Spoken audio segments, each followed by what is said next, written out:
This morning, a very important story about interfering in our elections by potentially foreign sources. This time about Bernie Sanders. Whoa, this is very interesting. Leveling the charge among many others is Howard Dean, who, believe it or not, at some point was a progressive before he became a lobbyist in Washington. So he tweets out this in regards to the charges against Bernie Sanders. Let's take a look. It says, and all in caps, very Trumpian.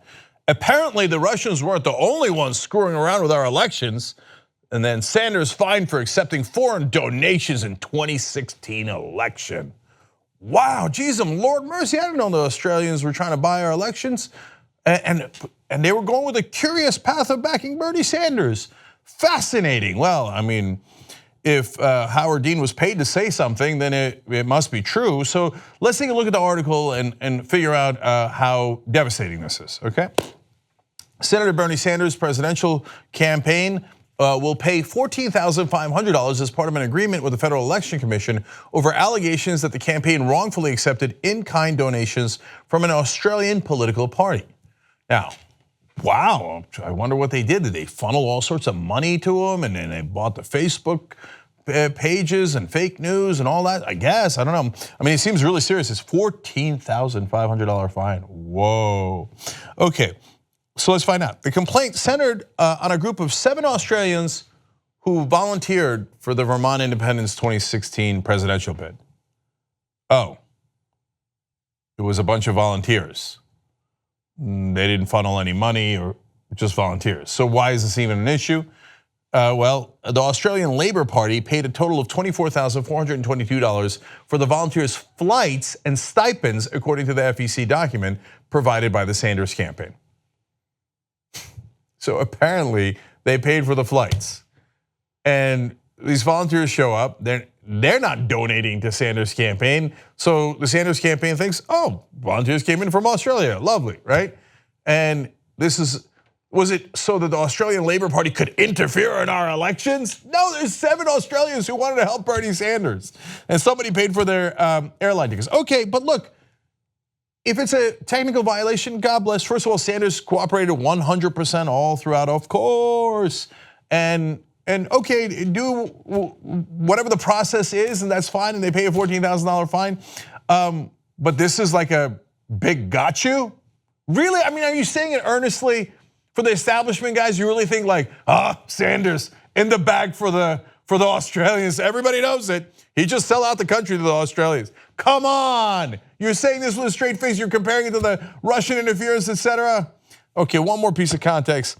The Sanders campaign argued that the campaign did not ask the Australian party to send the volunteers, nor to cover their expenses. They also argued that though some campaign staff members knew that the Australians received stipends, they, quote, mistakenly believed that the services were performed by the ALP delegates constitute exempt volunteer activity, according to the conciliation document. Okay, so there was a slight misunderstanding about a rule. Just to be safe, Sanders settles anyway. According to the FEC document, the volunteers participated in hands-on activity typical of volunteers, including canvassing and planning events. Wow, seems really nefarious, knocking on doors. There's no money being funneled in. Nobody's trying to buy anyone. To make a federal case out of this is unreal. In fact, that goes to the hypocrisy and the corruption of the Federal Election Commission. So if you don't know, the FEC is split into 3 Democrats and 3 Republicans. Whenever a Republican is investigated, the 3 Republicans block it. And they go, in fact, there was a recent story we did about how the Chinese are funneling money in through a trade group in America. And the Republicans are like, wait, where's the money being funneled to? Oh, Republican candidates? Yeah, no, I don't see any problem. We're not gonna investigate that. And if it's a Democratic candidate, Democrats go, nope, not gonna investigate it. So the FEC almost does nothing at all. But the one guy they decided to lay the hammer on the most inconsequential issue I have ever seen on this topic, Bernie Sanders. Why? The Republicans are like, oh, we'd love to bury Bernie Sanders. They go to the Democrats. Democrats are like, oh, we'd love to bury Bernie Sanders. You got a deal. For the first time ever, the FEC will do something. By the way, where did all this come from? It was a Republican from New Hampshire named O'Brien. He filed a complaint with the FEC in 2016 after the release of videos filmed by the conservative group Project Veritas, according to WMUR, a local station. Howard Dean and other Hillary Clinton supporters, you're quoting Project Veritas, one of the worst right-wing hatchet job, fake news organizations there is in America. How many progressives have they gone after with lies? These are the guys who smeared Planned Parenthood, and the list goes on. And you're gonna back their claims against Bernie Sanders? How much do you despise progressives? How much do you want to keep that gravy train going? Yes, you're right, Bernie Sanders might get money out of politics. Yes, you're right, he would end the corruption. And for the rest of us, that's great news.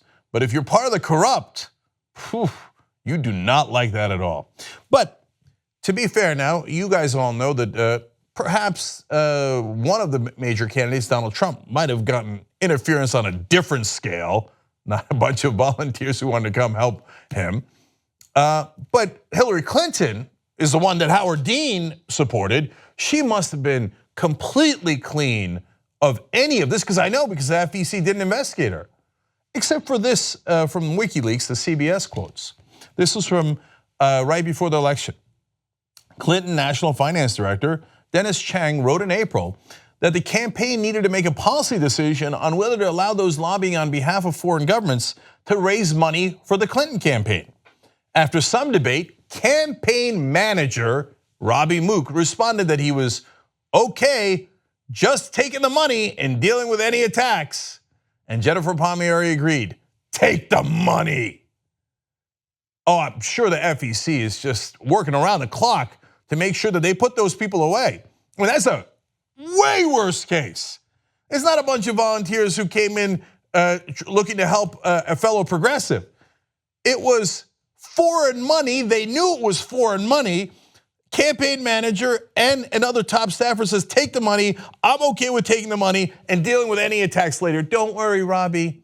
You're part of the establishment. There aren't gonna be any attacks later. The FEC is gonna protect you no matter what.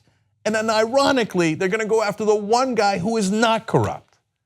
This is how dirty establishment politics is played. By the way, what happened to Howard Dean, from a progressive fighter to a supporter of the rich and the powerful, and going on Morning Joe and doing what he's paid to do as a lobbyist, it's just one of the sickest things I've ever seen. It's so sad, it's so sad. And I mean that in all honesty. I defended Howard Dean a billion times on this show when he was the progressive, when he was being attacked by the establishment. For him to turn around and do their dirty work, I'm not sure I've ever seen anything sadder in politics. If you like this video, bless your heart. We got a lot more where that came from. We do a full show every day, Monday through Friday. Come enjoy it ad-free by becoming a member, tytnetwork.com/join.